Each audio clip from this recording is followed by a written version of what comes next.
Bismillahirrahmanirrahim. Assalamualaikum warahmatullahi wabarakatuh. Perkenalkan, nama saya Cahyani Rizky Utami, perwakilan dari kelompok 9. Di video kali ini, saya ingin menjelaskan materi mengenai perkembangan fisik dan kognitif masa awal dewasa. Adapun pokok pembahasannya terbagi menjadi 6. Yang pertama yaitu pengertian masa dewasa awal, kedua perkembangan fisik masa dewasa awal, ketiga, transisi dari masa remaja menuju masa dewasa. Yang keempat, isu perkembangan mengenai orientasi seksual dan perilaku kekerasan dan pelecehan seksual. Pembahasan yang kelima yaitu perkembangan kognitif, dan yang keenam yaitu isu terkait karir dan pekerjaan. Pembahasan pertama yaitu pengertian masa dewasa awal. Dewasa awal ini merupakan masa peralihan dari masa remaja menuju masa dewasa. Peralihan dari ketergantungan ke masa mandiri baik dari ekonomi, kebebasan menentukan diri, dan pandangan masa depan lebih realistis. Seseorang dapat dikatakan sebagai orang dewasa awal saat menginjak usia 21 tahun sampai berusia 40 tahun. Masa dewasa awal juga dikatakan sebagai masa pencarian, penemuan, pemantapan, dan masa reproduktif, di mana suatu masa yang akan penuh dengan masalah dan ketegangan emosional, periode isolasi sosial, periode komitmen dan ketergantungan, perubahan nilai-nilai, kreativitas, dan penyesuaian diri pada pola hidup yang baru. Sebagai seorang individu yang sudah tergolong dewasa, peran dan tanggung jawabnya tentu makin bertambah besar, di mana sudah mulai melepaskan diri dari ketergantungan terhadap orang lain, terutama dari orang tua. Pembahasan yang kedua yaitu perkembangan fisik masa dewasa awal. Secara fisik, seorang dewasa awal menunjukkan penampilan yang sempurna dalam arti bahwa pertumbuhan dan perkembangan aspek-aspek fisiologis telah mencapai posisi puncak. Mereka memiliki daya tahan dan taraf kesehatan yang prima, sehingga dalam melakukan berbagai kegiatan tampak inisiatif, kreatif, energik, cepat, dan proaktif. Pada masa dewasa awal, motivasi untuk meraih sesuatu yang sangat besar didukung oleh kekuatan fisik yang prima, sehingga ada stereotip yang mengatakan bahwa masa dewasa awal itu merupakan masa di mana kekuatan fisik daripada kekuatan rasio dalam menyelesaikan suatu masalah. Adapun ciri-ciri fisik dewasa awal, yaitu efisiensi fisik mencapai puncaknya terutama pada usia 23 sampai 27 tahun. Kemudian kemampuan reproduktif mereka itu berada di tingkat yang paling tinggi, terutama pada perempuan yang menjadi masa kesuburan yang baik. Kemudian kekuatan tenaga dan motorik mencapai masa puncak, dan kesehatan fisik berada pada keadaan yang baik. Pembahasan yang ketiga yaitu transisi dari masa remaja menuju masa dewasa. Masa remaja akhir dan peralihan menuju dewasa merupakan periode yang sangat penting, karena pada tahap itu, individu membuat pilihan dan terlibat dalam berbagai kegiatan yang mempengaruhi hidupnya di masa depan. Yang pertama, transisi dari sekolah menengah ke perguruan tinggi. Transisi dari sekolah menengah atas ke universitas juga melibatkan fitur-fitur positif, yaitu mahasiswa lebih merasa dewasa, kemudian punya banyak pilihan terhadap mata kuliah yang ingin diambil, punya lebih banyak waktu untuk bergaul dengan teman-teman, punya kesempatan yang lebih besar untuk mengeksplorasi nilai dan gaya hidup yang beragam, menikmati kebebasan yang lebih besar dari pantauan orang tua, dan tertantang secara intelektual oleh tugas-tugas akademis. Di perguruan tinggi, pada masa dewasa awal itu sudah mulai dilatih untuk mandiri dalam menentukan jurusan apa yang akan kita tempuh, gaya hidup seperti apa yang akan dijalani. Kemudian dalam mencari bahan pelajaran itu kita mencari sendiri dan tidak seperti pada masa sekolah menengah atas yang masih diberikan oleh guru. Namun pada perguruan tinggi ini sebaliknya. Yang kedua, pemilihan karir di masa depan. Di masa awal dewasa, perkembangan karir berjalan seiring dengan bertambahnya usia, serta mengalami suatu dinamika yang penting pada masa sekolah menengah. Siswa pada masa sekolah menengah mulai membuat rencana karir dengan eksplorasi dan mencapai informasi berkaitan dengan karir yang diminati. Kematangan karir merupakan tingkat kesiapan individu yang meliputi sikap dan kompetensi dalam pengambilan keputusan karir yang tepat dalam suatu rentang kehidupan sejak tahap eksplorasi sampai pada tahap kemunduran. Agar dapat memilih dan merencanakan karir dengan tepat, maka dibutuhkan kematangan karir, yaitu meliputi pengetahuan akan diri, pengetahuan tentang pekerjaan, kemampuan memilih pekerjaan, dan kemampuan merencanakan langkah-langkah menuju karir yang diharapkan. Dalam hal kematangan karir, perilaku pengambilan keputusan karir atau pemilihan program studi itu dipengaruhi oleh determinan individu atau disebut sebagai faktor personal dan faktor lingkungan. Kemudian karir merupakan sebagian hidup yang berpengaruh pada kebahagiaan manusia.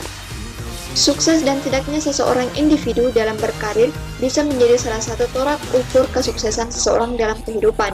Oleh karenanya, ketepatan dalam memilih dan menentukan pilihan karir menjadi titik penting dalam perjalanan hidup manusia.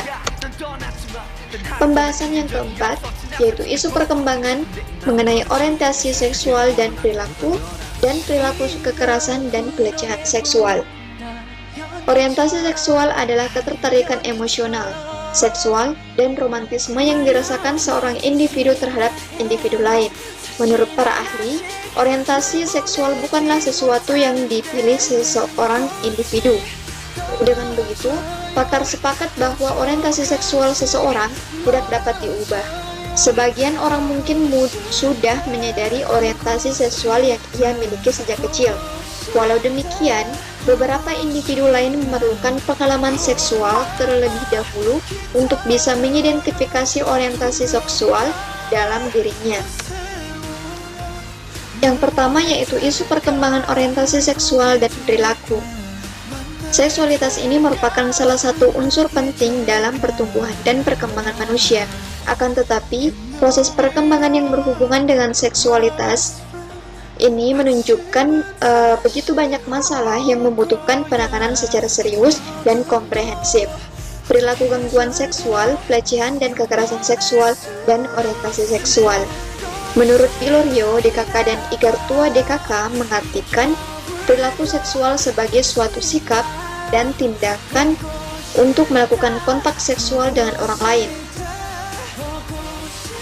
baik itu laki-laki, wanita, atau keduanya.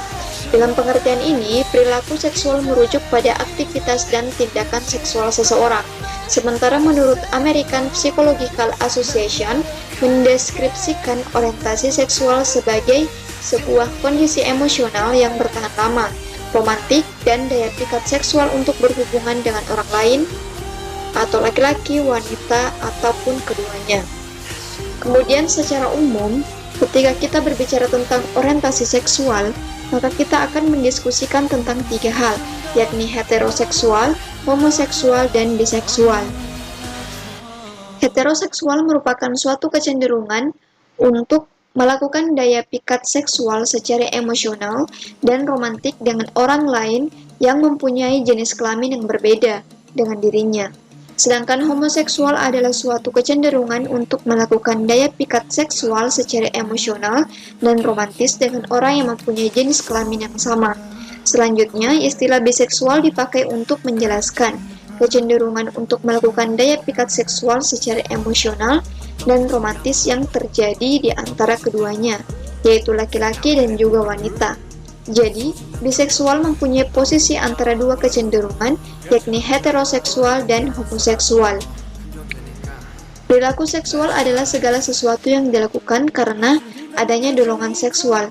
Pada konsep ini, tidak peduli bagaimana dan dengan siapa atau apa dorongan itu dilampiaskan. Apabila perilaku tersebut muncul karena adanya dorongan seksual, maka disebut sebagai perilaku seksual. Yang kedua yaitu isu perkembangan perilaku kekerasan dan pelecehan seksual. Pemerkosaan merupakan sebuah bentuk kekerasan seksual yang dilakukan terhadap seseorang secara paksa dan tanpa izin. Kemudian ada death rape atau acquaintance rape adalah aktivitas seksual yang bersifat memaksa di mana korbannya adalah orang yang sudah dikenal. Kemudian ada pelecehan seksual yang terjadi ketika seseorang menggunakan kekuasaannya atas individu lain secara seksual, baik secara non-kontak maupun secara fisik, dan menghasilkan dampak psikologis yang serius pada korbannya. Pembahasan yang kelima yaitu perkembangan kognitif. Yang pertama mengenai tahap-tahap kognitif. Menurut Piaget, berpikir formal operasional yang dimulai dari usia 11-15 tahun adalah tahap kognitif yang terakhir. Meskipun jika dilihat dari segi kuantitas, jumlah pengetahuan orang dewasa lebih besar dibandingkan remaja, secara kualitatif tahap perkembangan kognitif orang dewasa tidak berbeda dari remaja. Piaget juga berpendapat bahwa penambahan pengetahuan pada orang dewasa secara khusus terjadi dalam bidang-bidang tertentu. Beberapa ahli perkembangan berpendapat bahwa banyak individu yang baru akan mengkonsolidasikan pemikiran operasional formalnya ketika memasuki masa dewasa, di mana masa remaja mereka memang mulai mampu menyusun rencana dan hipotesis. Namun di masa dewasa muda, mereka menjadi lebih sistematis dan terampil. Kemudian menurut para ahli perkembangan, ketika seseorang individu pada masa dewasa awal mulai memasuki dunia kerja, cara berpikir mereka pun berubah. Mereka mulai menghadapi paksaan realitas yang disebabkan oleh pekerjaan, idealisme mereka menurun. Perspektif lain mengatakan orang dewasa cenderung tidak mencapai cara berpikir ilmiah yang terdapat pada tahap operasional formal. Di sisi lain, penggunaan intelektual mereka melampaui remaja. Di masa dewasa awal, individu seringkali beralih dari memperoleh pengetahuan menjadi mengaplikasikan pengetahuan. Ketika individu berusaha meraih karir jangka panjang dan berusaha meraih sukses dalam pekerjaannya. Kemudian yang ketiga menurut William Perry, remaja seringkali memandang dunia dalam polaritas, benar atau salah, baik atau buruk. Pada masa beranjak dewasa secara bertahap, mereka mulai meninggalkan tipe pemikiran yang absolut ini. Mereka mulai menyadari berbagai pendapat dan perspektif orang lain. Pemikiran di masa dewasa awal yang absolut dan dualistik berubah menjadi pemikiran yang reflektif dan relativistik karena pengaruh kompleksitas budaya. Kemudian ada menurut Gisela Laubovy menyatakan bahwa meningkatnya kompleksitas budaya di abad terakhir telah menimbulkan kebutuhan yang lebih besar untuk berpikir secara lebih kompleks dan reflektif agar dapat mempertimbangkan hakikat pengetahuan dan tantangan yang berubah. Aspek penting perkembangan kognitif pada individu yang beranjak dewasa menentukan pandangan khususnya mengenai dunia, mengenali bahwa pandangan dunia bersifat subjektif, dan memahami perlunya mengetahui berbagai pandangan dunia yang berbeda-beda. Level pendidikan yang dicapai individu yang beranjak dewasa secara khusus mempengaruhi bagaimana mereka akan memaksimalkan potensi berpikir mereka. Kemudian pemikiran postformal. Sejumlah ahli mengusulkan adanya tahap kognitif kelima, pemikiran postformal. Pemikiran postformal melibatkan pemahaman bahwa jawaban yang benar terhadap sebuah persoalan menuntut pemikiran reflektif dan dapat bervariasi dari suatu yang satu ke suatu yang lain, serta bahwa pencarian kebenaran seringkali merupakan proses yang berlangsung terus-menerus dan tidak pernah selesai. Mereka dapat memahami bahwa solusi terbaik yang diterapkan di pekerjaan tidak selalu juga merupakan solusi terbaik di rumah. Pemikiran postformal juga mencakup keyakinan solusi terhadap permasalahan harus bersifat realistis, serta bahwa faktor emosi dan subjektif dapat mempengaruhi pemikiran. Mereka cenderung berpikir lebih jernih ketika sedang berada dalam kondisi tenang dibandingkan jika sedang berada dalam kondisi marah. Para peneliti menemukan bahwa orang dewasa muda cenderung lebih menggunakan pemikiran postformal ini dibandingkan remaja. Namun gagasan ini masih bersifat kontroversial. Kemudian perkembangan kognitif.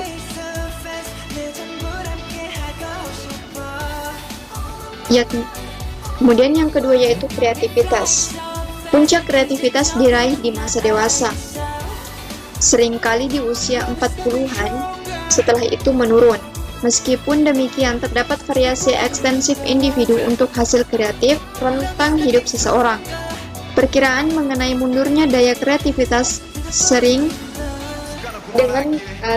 dengan bertambahnya usia, perlu disertai dengan pertimbangan-pertimbangan yang berkaitan dengan aspek-aspek yang bersangkutan. Ada 3 hal untuk menilai kesimpulan mengenai usia dan hasil kreativitas, yaitu besarnya tingkat penurunan, perbandingan antara bidang-bidang kreativitas, dan perbedaan individual dalam hasil kreativitas selama jangka waktu hidupnya.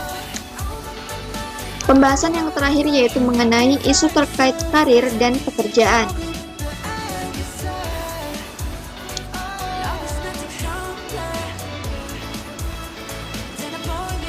Yang pertama, perubahan perkembangan. Menjelang awal dan pertengahan usia 20-an, banyak individu sudah menyelesaikan pendidikan mereka dan mulai bekerja penuh waktu. Sejak usia pertengahan 20 hingga akhir masa dewasa awal, individu sering mencari kestabilan untuk karir awal mereka di bidang tertentu, bekerja keras untuk meningkatkan karir dan memperbaiki keadaan finansial mereka. Phyllis Mon menjelaskan tentang mitos karir, keyakinan kultural yang tertanam dalam kerja keras untuk saat-saat yang panjang selama masa dewasa akan menciptakan jalur status, keamanan, dan kebahagiaan. Banyak individu mempunyai konsep ideal tentang jalur karir untuk mencapai mimpi eskalasi mobilitas sosial melalui tangga pekerjaan. Kemudian ada yang kedua, yaitu menemukan jalan dan tujuan hidup.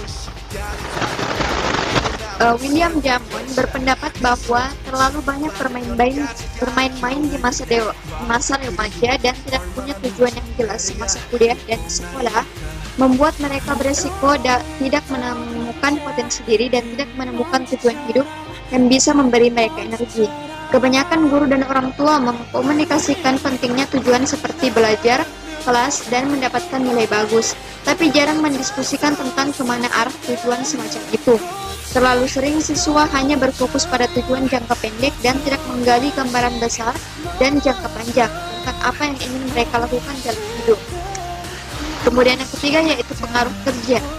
Pekerjaan mendefinisikan seseorang secara mendasar, sangat mempengaruhi kondisi finansial, kondisi rumah, cara meluangkan waktu, lokasi rumah, sahabat-sahabat, dan kesehatan beberapa orang memperoleh identitasnya melalui pekerjaan. Pekerjaan juga menciptakan sebuah struktur dan ritme jalan yang seringkali hilang jika individu tidak bekerja selama periode waktu tertentu. Ada banyak individu yang mengalami stres, emosi, dan rendah diri karena tidak mampu bekerja. Bekerja sambil kuliah dapat memberikan efek positif sekaligus negatif. Pengangguran mengakibatkan stres, terlepas dari apakah kehilangan pekerjaan itu bersifat sementara, silika, atau permanen. Para peneliti telah menemukan bahwa pengangguran berkaitan dengan masalah-masalah fisik, masalah-masalah mental, kesulitan perkawinan, dan pembunuhan. Stres yang muncul juga tidak hanya disebabkan oleh kehilangan penghasilan dan kesulitan finansial, namun karena kehilangan harga diri. Baik, mungkin hanya itu yang dapat saya jelaskan mengenai perkembangan kognitif dan fisik pada masa dewasa awal. Terima kasih. Wassalamualaikum warahmatullahi wabarakatuh.